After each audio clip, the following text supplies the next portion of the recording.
Salam sejahtera kepada semua. Nama saya Nur Aisyah serta Nurul Syukri. Aktiviti saya ialah mengemas selepas makan. Langkah pertama, berhenti makan apabila selesai.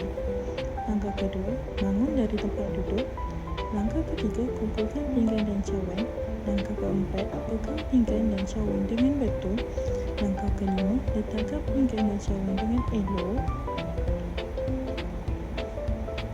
Langkah keenam, asingkan sisa makanan. Langkah ketujuh, buangkan sisa ke dalam tong sampah. Langkah ke-8, bawa pinggan ke sinki.